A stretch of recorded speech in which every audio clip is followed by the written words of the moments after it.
Assalamualaikum warahmatullahi wabarakatuh.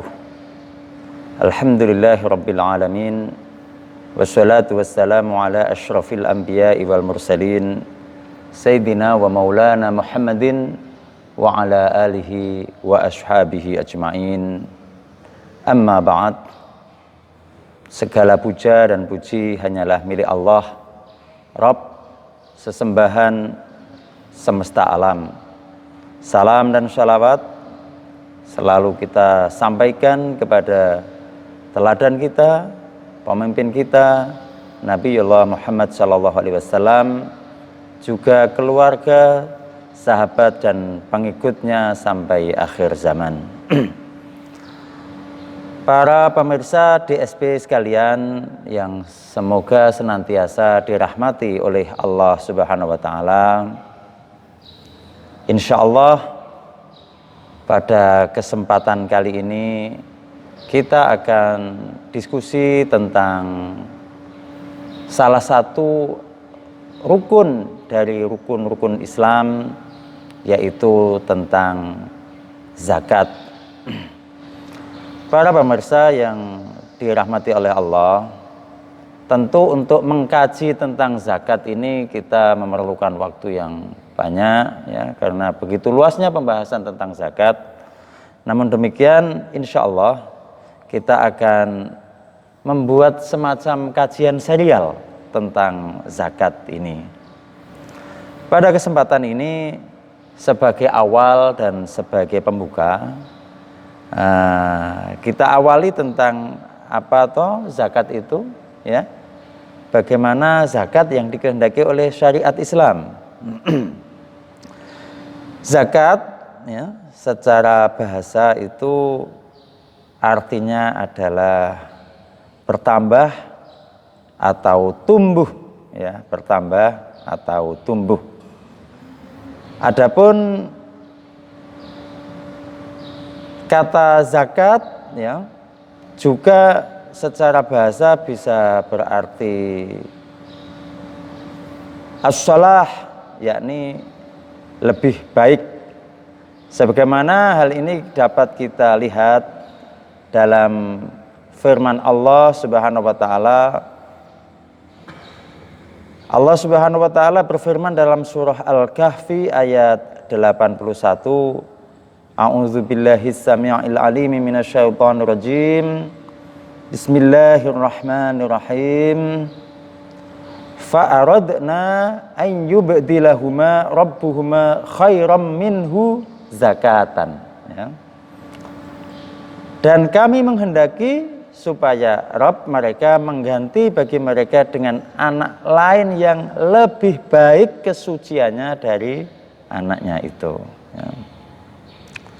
Ada kata zakatan dalam salah satu dari ayat di atas yang berarti lebih baik ya, begitu. Juga secara bahasa zakat bisa bermakna tathhir, yang artinya mensucikan ya. Kita perhatikan firman-Nya Allah Subhanahu wa taala dalam Quran surah Asy-Syams ayat yang ke-9. Allah Subhanahu wa taala berfirman, qad aflaha man zakkaha. Sungguh beruntung orang-orang yang mensucikan jiwanya. Dalam Quran surah At-Taubah ayat yang ke-103, Allah Subhanahu wa taala berfirman, khudz min amwalihim shadaqatan tutahhiruhum ya wa tuzakkihim biha. Jadi sekaligus kata itu disebut tutahhiruhum, kemudian tuzakkihim ya. Yang terjemahnya kalau ayat tadi itu adalah ambillah zakat dari sebagian harta mereka yang dengan zakat itu membersihkan jiwa mereka, mensucikan jiwa mereka. Jemaah sekalian, para pemirsa DSP yang dirahmati oleh Allah,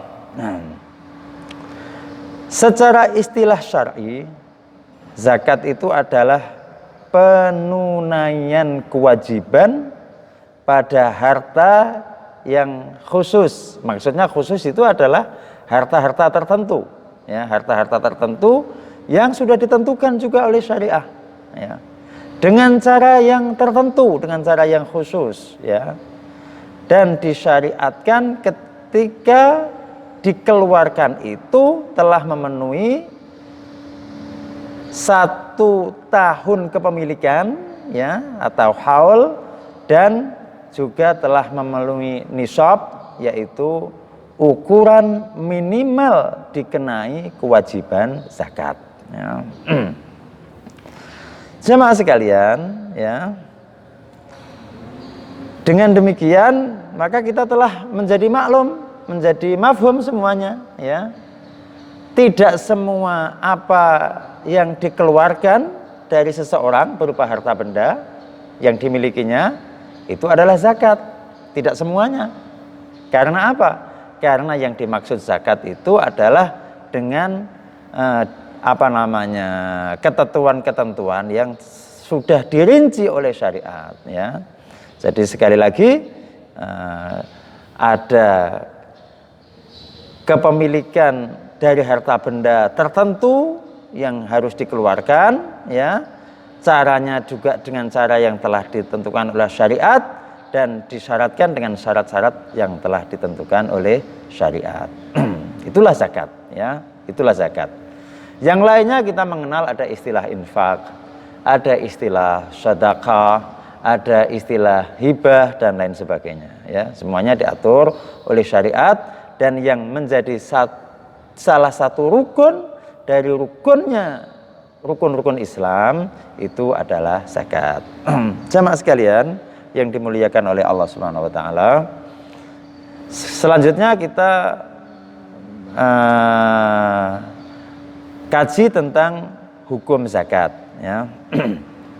Zakat itu disyariatkan pada tahun kedua Hijriah. Sebagaimana puasa juga disyariatkan pada tahun kedua Hijriah, ya. Allah memerintahkannya dalam satu perintah yang diulang-ulang, ya. Diulang-ulang dalam Al-Quran, wa aqimus shalah wa atuz zakah, ya.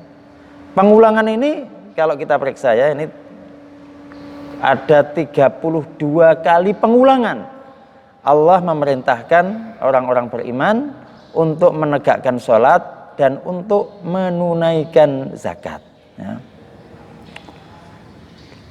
Kemudian dalam satu hadis Nabi Shallallahu Alaihi Wasallam bersabda, "Buniyal Islamu ala khamsin, buniyal Islamu ala khamsin, syahadati alla ilaha illallah wa anna Muhammadar Rasulullah wa iqamis salah wa ita'iz zakah wal hajj wa syaumi Ramadan."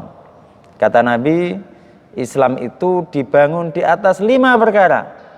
Yang pertama, bersaksi bahwa tidak ada ilah, tidak ada sesembahan yang berhak disembah selain Allah, dan Muhammad itu adalah utusan Allah. Yang kedua, menegakkan salat. Yang ketiga, menunaikan zakat. Yang keempat, menunaikan haji. Dan yang kelima adalah melakukan ibadah puasa di bulan Ramadan, ya. Dengan ayat-ayat yang kita baca dalam Al-Quran dan menurut hadis Nabi tadi, maka menjadi jelaslah bahwa zakat itu adalah sesuatu yang difardukan, diwajibkan oleh Allah Subhanahu wa taala, dan ia adalah satu rukun dari rukun-rukun Islam. Jamaah sekalian, oleh karena itu siapa yang menolak bahwa zakat itu adalah kewajiban, ya, maka dia kafir. Saya ulangi, barang siapa yang menolak bahwa zakat itu adalah sesuatu yang diwajibkan oleh Allah, maka dia telah menjadi kafir. Yang kedua, barang siapa yang menerima bahwa zakat itu adalah sesuatu yang diwajibkan oleh Allah tetapi enggan untuk mengeluarkan, maka ia diperangi. Ya, sebagaimana yang dilakukan oleh Khalifah Abu Bakar As-Siddiq radhiyallahu anhu ketika beliau di awal-awal memangku jabatan khalifah, ada sekelompok orang yang enggan mengeluarkan zakat, maka khalifah mengirimkan pasukan, mengirimkan tentara untuk memerangi kaum yang tidak mau atau kaum yang menolak mengeluarkan zakat. Oleh karena itu jamaah sekalian, tentang pentingnya hal ini marilah kita jangan sampai kita teledor, jangan sampai kita apalagi abai ketika kita telah memiliki harta dalam jumlah tertentu, dalam waktu tertentu, maka kita wajib mengeluarkan zakatnya. Demikian jamaah sekalian, dan insya Allah kita akan ketemu pada serial berikutnya masih tentang zakat. Aqulu qawli hadza wa astaghfirullahaladzim li walakum walisairil muslimina wal muslimat fastaghfiruhu innahu huwal ghafurur rahim. Assalamualaikum warahmatullahi wabarakatuh.